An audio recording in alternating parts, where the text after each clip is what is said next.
شوہر کا ایکسیڈنٹ ہو گیا تھا، وہ کچھ کرنے کے قابل نہیں رہا تھا۔ میں بہت اکیلی ہو گئی تھی، مجھ سے اکیلا پن برداشت نہیں ہو رہا تھا تو پھر اپنے دیور کو گھر بلا لیتی اور پھر رات کو۔ میرا نام سمینہ ہے، میری عمر اس وقت 30 سال ہے، میں اپنی جوانی کا عروج دیکھ رہی ہوں۔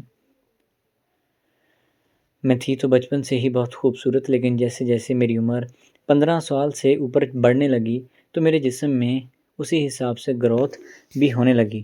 اپنے جسم کے مطابق میں کہیں سے بھی عمر کے مطابق نہیں لگتی تھی، میں اس سے ذرا بڑی لگتی تھی، اس لیے گھر والوں نے میری شادی بھی 18 سال کی عمر میں ہی کر دی تھی۔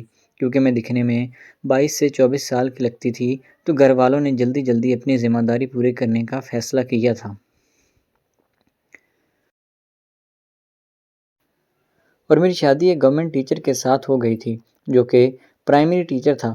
تنخواہ ان کی اتنی تھی کہ جس سے میں ہمارا گزر بسر اچھے سے چل رہا تھا، نہ ہی پیسے بہت زیادہ ہوتے تھے اور نہ ہی کسی قسم کی کوئی تنگی یا پریشانی ہوتی تھی، بس جو ملتا تھا اس میں ہمارا گزارا اچھے سے چل رہا تھا۔ میرے شوہر مجھ سے بہت محبت کرتے تھے، میری ہر خواہش کو پورا کرتے تھے۔ ویسے تو میری ڈیمانڈ کچھ زیادہ نہیں ہوتی تھی، جو ضروریات کی چیزیں ہوتی تھی وہی لینی ہوتی تھی، لیکن پھر بھی کچھ چیزیں ایسی ہوتی ہیں جو میرا دل کرتا تھا میرا شوہر جیسے تیسے کر کے مجھے لا کر دیتا، سو ہمارا نظام بہت اچھے سے چل رہا تھا۔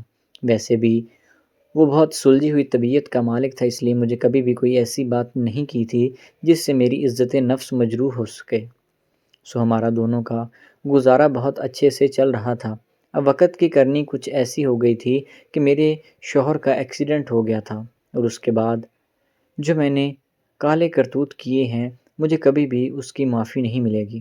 ایکسیڈنٹ ہونے کے بعد شوہر کو ہسپتال میں لے جایا گیا تھا، جس سے یہ پتہ چلا کہ ان کا نچلے کا حصہ مکمل طور پر ڈیمیج ہو چکا ہے، وہ ویل چیئر پر بیٹھ گئے ہیں اور وہ کچھ خاص کرنے کے قابل بھی نہیں رہے تھے، لیکن ان کی گورنمنٹ جاب تھی اس لیے سارا خرچہ گورنمنٹ نے ہی اٹھایا تھا اور ان کی جان تو بچ ہی گئی تھی اور ان کی نوکری بھی بچ گئی تھی۔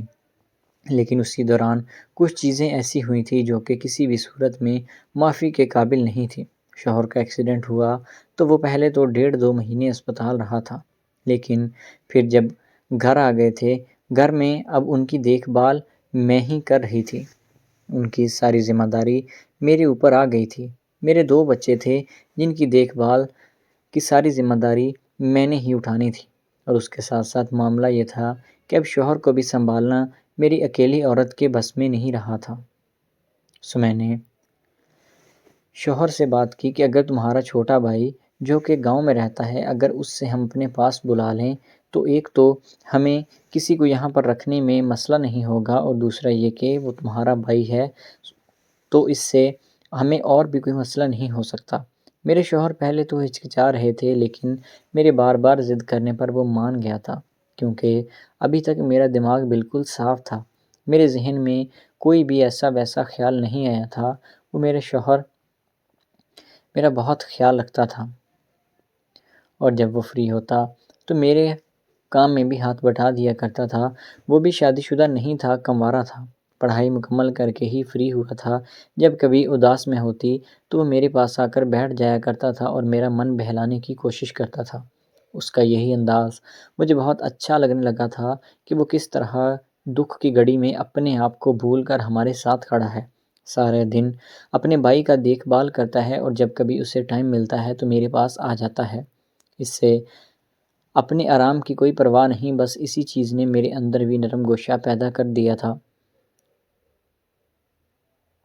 اور جب میں کبھی کھانا بنانے لگتی تو میں اس سے اس کی فرمائش پوچھتی تھی، جو چیز وہ کہتا تھا میں وہی بناتی تھی۔ اب میرا موڈ بہت ہی اچھا ہونے لگا تھا، مجھے یہ چیز ہی بھول گئی تھی کہ میرا شوہر بھی ہے جس کا ایکسیڈنٹ ہوا ہے، وہ چارپائی پر لیٹا ہوا ہے، کیونکہ اس کے پاس زیادہ تر میرا دیور ہی ہوتا تھا، اس لیے اس کی طرف سے میں بالکل بے فکر ہو چکی تھی، اور اوپر سے میرا دیور میرا اتنا خیال رکھتا تھا کہ مجھے کوئی پریشانی محسوس ہی نہیں ہوتی تھی۔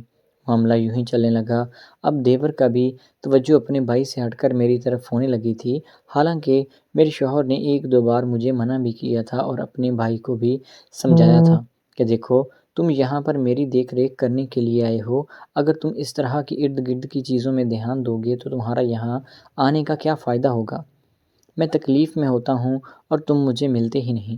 اس نے معافی تلافی کر کے کہا کہ بھائی آئندہ نہیں ہوگا، لیکن اب اس کے ذہن پر بھی ایک چیز سوار ہو چکی تھی، وہ تھی میری جوانی، کیونکہ میری عمر ابھی اتنی زیادہ نہیں ہوئی تھی، اور اوپر سے جب سے میرا شوہر پوری زندگی کے لیے معذور ہو چکا تھا تو مجھے خاص نظر نہیں آ رہا تھا سوائے میرے پیارے دیور کے۔ دیور میرا بہت خیال رکھتا تھا اور میں بھی اس کے ساتھ بڑے اچھے طریقے سے پیش آتی تھی، حالانکہ اس سلسلے میں میرے شوہر سے ایک دو بار بحث بھی ہو چکی تھی۔ وہ مجھے منع کرتا تھا، لیکن میں اسے یہی کہتی تھی کہ وہ اپنا سارا کام چھوڑ کر ہماری خاطر یہاں پر آیا ہوا ہے، اگر میں 2 منٹ اس کے ساتھ ہنس کر بات کر لیتی ہوں تو اس میں کیا برائی ہے؟ اگر وہ یہاں سے غصے ہو کر چلا گیا تو بتائیں آپ کیا کریں گے؟ اور میں کیا کر سکتی ہوں؟ میں اکیلی عورت ہوں، مجھے کسی کا تو سہارا چاہیے۔ اس لیے آپ زیادہ تر اس طرح کی چیزوں میں دھیان نہ دیں، اپنی صحت کا خیال رکھیں۔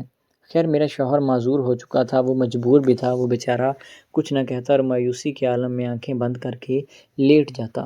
اب کچھ دنوں سے معاملہ یہ ہوتا تھا کہ میں جب اپنے کمرے میں سو جایا کرتی تھی تو میرے دروازے کے باہر مجھے ایسے محسوس ہوتا تھا کہ کوئی چکر لگا رہا ہے۔ ایک رات میں نے حوصلہ کر کے کھڑکی کے پاس سے دیکھا کہ میرا دیور باہر میرے کمرے کے کھڑا ہوا ہے۔ میں نے دروازہ کھولا اور اس کو اندر بلا لیا اور میں اس سے پوچھنے لگی کہ بتاؤ کیا ہوا ہے؟ وہ کہنے لگا کہ نہیں بھابھی، میں آپ کو نہیں بتا سکتا۔ میں بار بار ایک ہی چیز کی ضد کرنے لگی تھی کہ بتاؤ، اگر کوئی پریشانی ہے یا کوئی اس طرح کی چیز ہے جو تمہیں تنگ کر رہی ہے تو بتاؤ، میں اس مسئلے کا حل کر دیتی ہوں۔ وہ کہنے لگا بھابھی، مسئلہ تو دل کا ہے۔ جب میں نے سنا تو میں بڑی پریشان ہوئی کہ دل کا کیا ہو گیا ہے؟ وہ کہنے لگا کہ دل کے مسئلے سے مراد مجھے کوئی اچھا لگنے لگا ہے۔ جب میں نے اس کے منہ سے یہ بات سنی تو میرا دل ٹوٹ گیا تھا۔ خیر دل بڑا کر کے میں نے پوچھا کہ کون لگنے لگا ہے؟ وہ کہنے لگا کہ بھابھی، آپ مجھے بہت اچھی لگتی ہیں، مجھے بہت پسند ہیں، اگر آپ کی میرے ساتھ شادی ہو جائے تو بہت اچھا ہوتا۔ جب دیور کے منہ سے یہ بات میں نے سنی تو میرا دل جھوم اٹھا تھا، میرے سوکھے ہوئے دامن میں بھی کلیاں کھلنے لگی تھیں۔ میں سمجھ گئی تھی کہ میرا دیور مجھے پانا چاہتا ہے، اور پھر خیال تھا کہ میں نے اس سے کہا کہ پاگل، یہ تو تم نے میری منہ کی بات چھین لی، میں بھی کب سے تم سے یہی کہنا چاہتی تھی، لیکن میرے اندر اتنا حوصلہ نہیں تھا کہ میں تمہیں یہ بات کہوں۔ اب جب ہم دونوں کی رضامندی ہو گئی ہے اور اس کے بعد ہمیں کوئی روکنے والا نہیں تھا، بس پھر کیا تھا، ہم دونوں ایک ہو گئے اور یہ سلسلہ مسلسل چلنے لگا۔ اب میرے شوہر کو بھی اس بارے میں پتہ چل گیا تھا، لیکن وہ بیچارہ کچھ کر نہیں سکتا تھا۔ 3 سال بعد شوہر کا انتقال ہو چکا تھا، اور جب میں نے دیور سے کہا کہ اب میرے ساتھ شادی کرو تو کہنے لگا کہ نہیں بھابھی، شادی تو جہاں گھر والے کہیں گے میں وہیں کروں گا، آپ کے ساتھ تو میں صرف ٹائم پاس ہی کر رہا تھا۔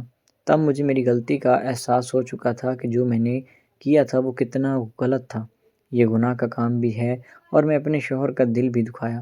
میں نے اس سے گناہ کیا ہے جس کی مجھے معافی کبھی بھی نہیں ملے گی۔